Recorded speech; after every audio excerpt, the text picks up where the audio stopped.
Hey, we're doing another dinner specialty for you tonight. We're going to make my famous fried rice. It's our version of fried rice. It's super good. My kids love it. Everybody loves it.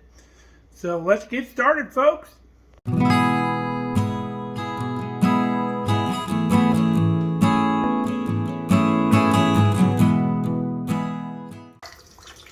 Okay, we're starting out with 6 eggs and about a quarter cup of vegetable oil. Flatten all your eggs and then cook them until they're hard, and then we're going to remove them from the skillet and just put them in this plate over here for now. Alright, we got our eggs all done and we took them out of the pan.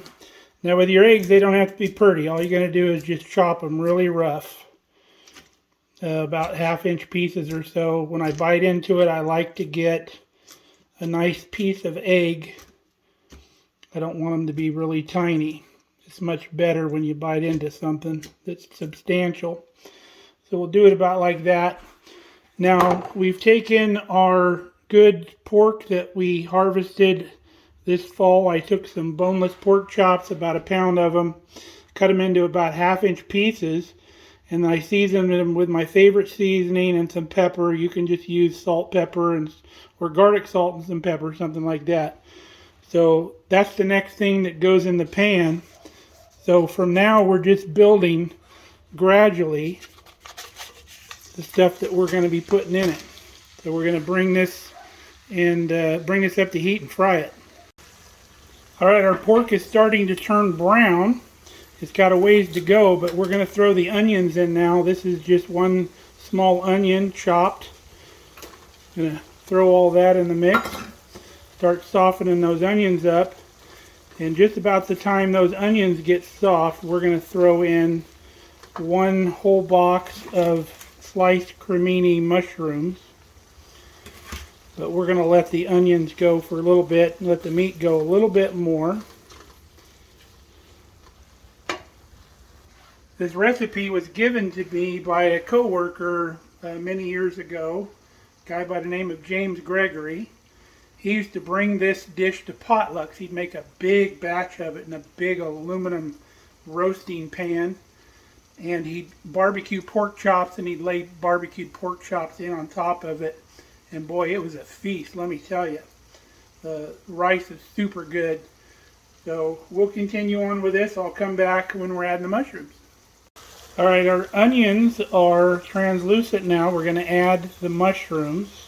You can see some liquid came out of the pork and probably a little bit out of the onions. Some more liquid is going to come out of the mushrooms. And we're going to soften these mushrooms and we're going to continue to cook, so some of this liquid is cooked out and we're just left with that little bit of oil that we started with. And then we'll continue on with the rest. Okay, we've got most of the liquid cooked out. What's left is a nice kind of saucy looking stuff. I'm going to cook it just a little bit more. We've been cooking on high. We cooked those eggs on medium, but ever since we put the meat on, we've had everything on high, because otherwise the liquid just builds up and you don't cook it off. This pan I got years ago at a flea market in San Jose, California. Best nonstick pan I've ever had. The coating does not come off of it. I've had it for years, and I bought it just for making this fried rice. It's like a giant wok almost. But I take this pan camping too. I use it for cooking big bunches of scrambled eggs because we always camp with other folks. So every time I go camping I take this pan too. But it works fantastic for fried rice.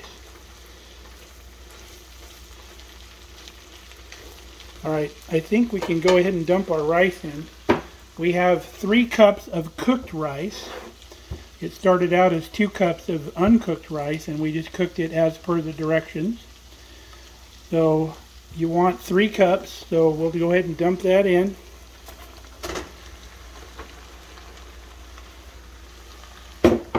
And then we'll start breaking that up.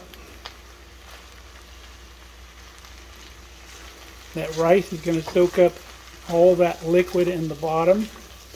and mix with it. So we're going to incorporate all this. It works a little better with two hands. And we'll come back and show you what it looks like. Okay, we've got it combined. We're going to start adding some soy sauce, where we get kind of our umami flavor from. And you want to add soy sauce just until the rice turns brown. I think I'm going to add what was left in this bottle here. Probably going to be about enough. But you'll know when the rice turns brown. And let me get this stirred in and we'll show you.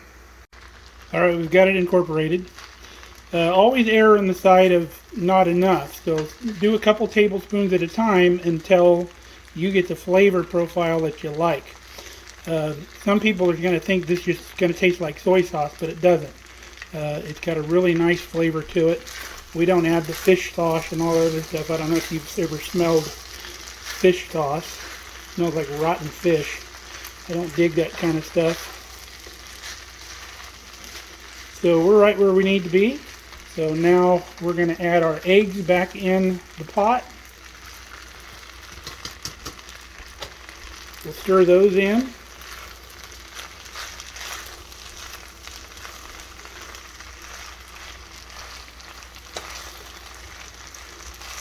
And we're at a point where we can turn the fire off. So now we're just going to keep this stirred up, incorporating the egg.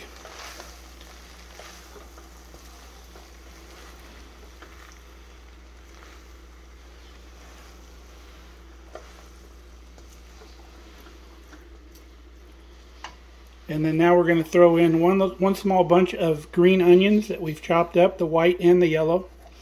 And we're going to add that in the mix. And we'll incorporate that a little bit.